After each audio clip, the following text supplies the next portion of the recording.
ছাদ ঢালাই হয়ে গেল। ছাদ ঢালাই হওয়ার পরে পরবর্তী সময় যে আমাদের কিউরিং পিরিয়ড, এই কিউরিং পিরিয়ডের যে সময়টা, এটা আমরা বিভিন্নভাবে পানি দিয়ে থাকি বা কিউরিং করে থাকি। তো আমরা প্রাথমিকভাবে বাঁধ দিয়ে, অর্থাৎ ছাদের মধ্যে বাঁধ তৈরি করে পানি জমিয়ে কিউরিং করব। তো এইখানে যেটা হলো, আমরা এখন বাঁধ দিচ্ছি, কিন্তু এই বাঁধ দেওয়ার আগ পর্যন্ত তো ছাদ শুকনো রাখা যাবে না, ভিজাতে হবে। সেক্ষেত্রে আমরা ছিটা পানি বা মোটর দিয়ে ছিটিয়ে পানি ছাদ ভিজা রাখবো।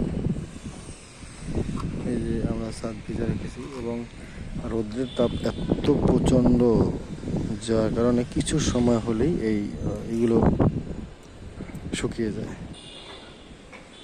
তো আরেকটা বিষয় হলো, এই বাঁধের বাইরে যে অংশগুলো আছে, অর্থাৎ এইখানে বাঁধ দেওয়া হয় নাই, এই বাঁধগুলোর জায়গায় আমরা চট ভিজিয়ে দিব, চট দিয়ে ভিজিয়ে রাখবো। এই ডাউন স্ল্যাব, এই বিমের স্ল্যাব, এই জায়গাগুলোতে আমরা চট ভিজিয়ে পানি দেব। অর্থাৎ যে সকল জায়গায় পানি জমানো যাবে না, সেই সকল জায়গায় চট দিব এবং চটগুলো বারবার ভিজিয়ে দিব। এটাই হলো কাজ।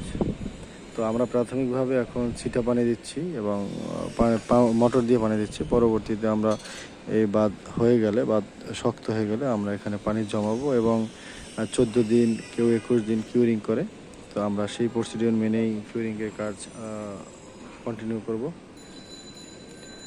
আর এই ছাদের পরবর্তী দিনে আমাদের যে কাজগুলো, যেমন এই কিছু কলম আছে, কলমের কিছু ঢালাই লাগে, এই ঢালাইগুলো পরিষ্কার করতে হবে।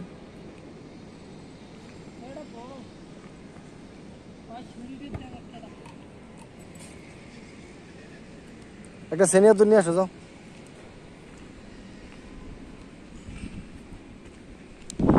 কলমগুলো আছে, কলমে ঢালাই লেগে গেছে, এই রডগুলোতে, এই রডগুলো পরবর্তীতে পরিষ্কার করতে হবে,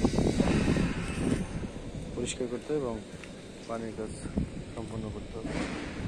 তো সিঁড়িতে তো বাদ দিয়ে পানি দেওয়া যায় না, তাই সিঁড়িতে আমরা বিকল্পভাবে পানি দেব। অর্থাৎ এই যে চট দিয়ে ভিজিয়ে রাখবো সব সময়। চট এরকম বিছানা থাকবে এবং পরবর্তীতে এখানে বারবার পানি দেবো এবং চটগুলো ভিজে থাকবে এবং কিউরিংটা কন্টিনিউ হবে। আর একটা বিষয়, এই যে বিমগুলো, এই বিমে আমরা চট দিয়ে দিব। বিমের চট টপে ছোট ছোট টুকরো করে চট দিব, পুরাতন চট। এবং এই জায়গার যে কিউরিংয়ের বিষয়গুলো, এই কিউরিংয়ের বিষয়গুলো আমরা কন্টিনিউ করতে থাকবো। অর্থাৎ একটা কনস্ট্রাকশন সাইডে কাস্টিংয়ের বা ঢালাইয়ের মূল শক্তি হচ্ছে